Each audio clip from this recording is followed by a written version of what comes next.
Saudari-saudara yang terkasih, Injil hari ini berakhir dengan sebuah kalimat yang menyatakan kegembiraan para murid pada saat Yesus naik ke surga. Dikatakan bahkan mereka sangat bersukacita.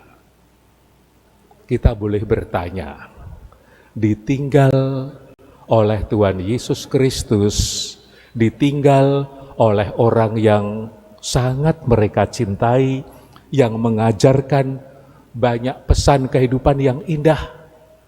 Mengapa malah mereka bergembira? Anda ingat ketika orang yang Anda cintai meninggalkan Anda karena pergi ke tempat yang jauh atau karena meninggal dunia. Apakah Anda berbahagia? Apakah Anda bersukacita, sangat bersukacita seperti dikatakan Injil hari ini?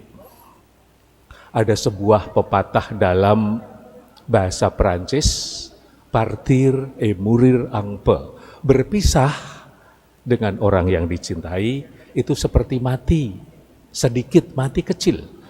Ada sesuatu yang miris, yang menyayat dalam hati kita. Kalau kita kehilangan atau ditinggal pergi oleh orang yang kita cintai. Saya ingat tahun lalu ibu saya meninggal dunia. Waktu saya pulang ke Jawa Tengah, saya mengatakan dalam hati, Tuhan, saya tidak akan menangis, saya akan bersyukur. Karena diberi ibu usianya sampai 92 tahun, dia tidak perlu sakit lagi, tidak perlu menderita lagi. Saya persembahkan jiwa ibu saya kepada Tuhan.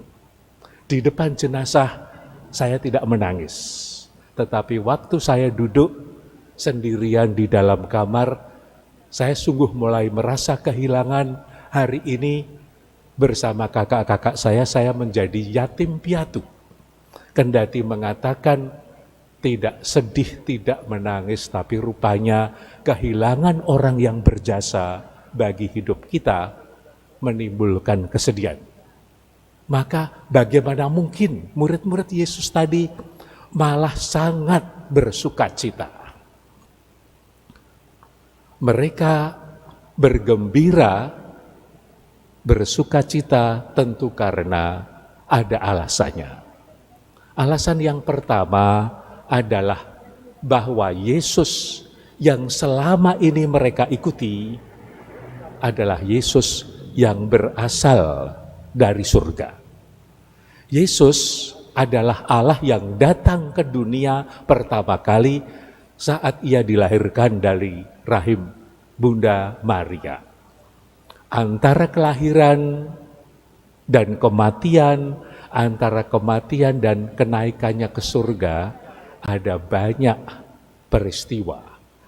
Tetapi kita ingat pada Trihari Suci, kita mengingat, memperingati saat-saat bagaimana penderitaan Yesus memuncak dalam kematiannya di Golgota.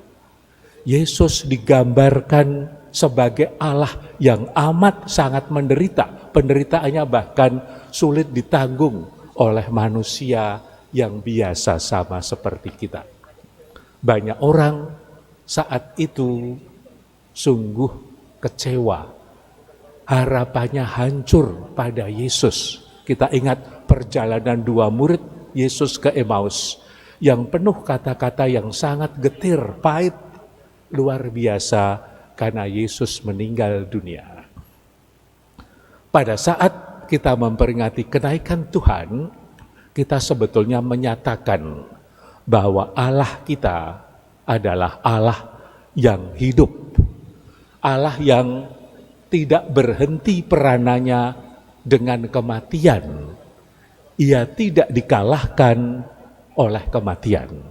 Maka Tuhan Yesus membawa harapan kita bahwa kita yang berjalan dalam kehidupan ini tidak menyerah pada segala kesulitan.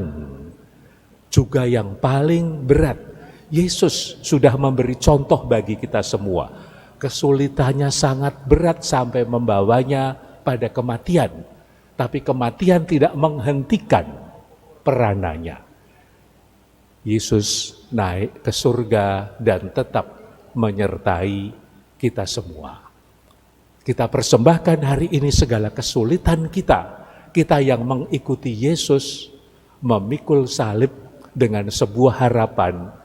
Kita lewat penderitaan ini akan terus berjalan ke surga.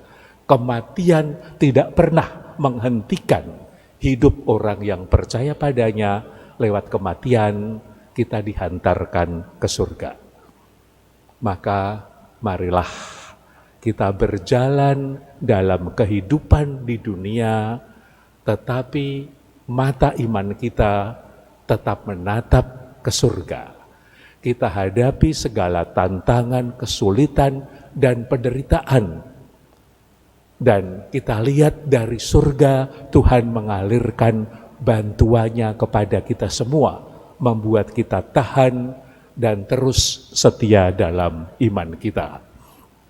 Kita mohon Bunda Maria di bulan Mei yang tinggal beberapa hari ini mendoakan kita semua agar kita semakin setia kepada Tuhan Yesus dan ikut dalam perjalanan dalam kehidupan ke arah surga. Tuhan memberkati kita.